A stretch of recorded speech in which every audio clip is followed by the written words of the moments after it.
Caroline Yadan pour le groupe Renaissance.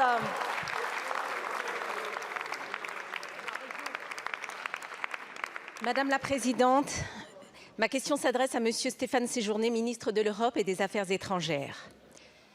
Ramenez-les à la maison maintenant. Depuis le 7 octobre 2023, nous l'avons entendu, ce cri de douleur des familles déchirées mais si dignes, qui n'ont plus de larmes, dont les proches ont été kidnappés et qui sont parfois confrontés aux mensonges que des porteurs de haine ont édifiés. Depuis le 7 octobre 2023, nous les avons observés, les visages de ceux qui ont été arrachés à leur famille à l'aube d'une matinée sanglante au cours de laquelle Allah a été convoqué par des barbares génocidaires hystérisés. Être otage à Gaza, c'est être privé chaque jour de la lumière du soleil, c'est être prisonnier dans 700 kilomètres de tunnels construits par le Hamas grâce à la générosité des nations, non pour protéger la population civile, mais pour entreposer des armes de guerre destinées à tuer femmes et enfants en Israël. Être otage à Gaza, c'est être privé de médicaments dont on a besoin et attendre l'intervention de la Croix-Rouge en vain.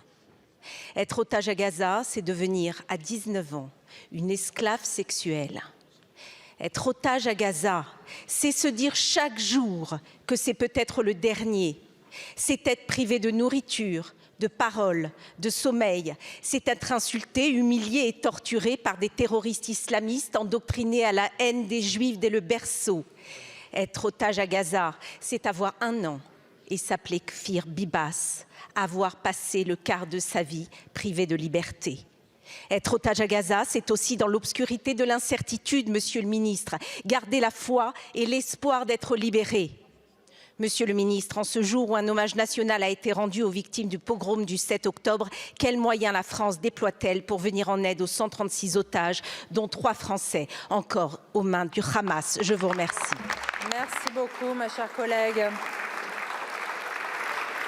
La parole est à Monsieur Stéphane Séjourné, ministre de l'Europe et des Affaires étrangères.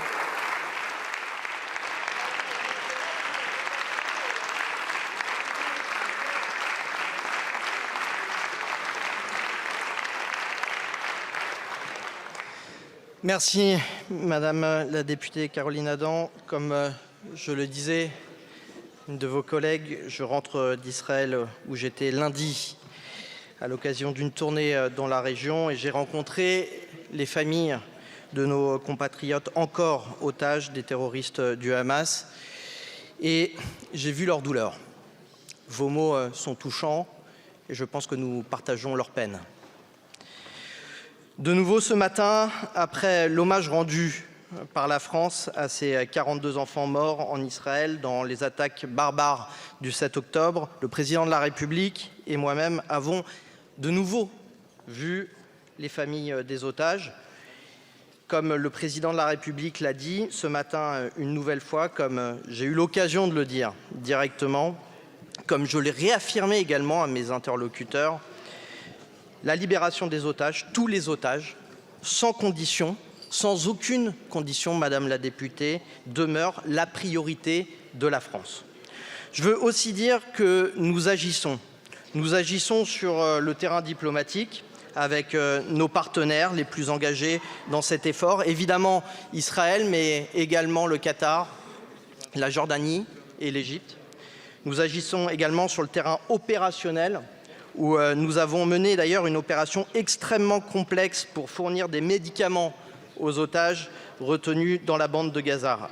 Alors, Madame la députée, en cette journée d'hommage, je tiens à réaffirmer solennellement devant la représentation nationale que la libération des otages français à Gaza fait aujourd'hui l'objet d'une mobilisation entière et totale du service de l'État. Merci, je vous remercie. Je vous remercie, Monsieur le Ministre. La parole est à Monsieur Damien Maudet pour le groupe La France Insoumise.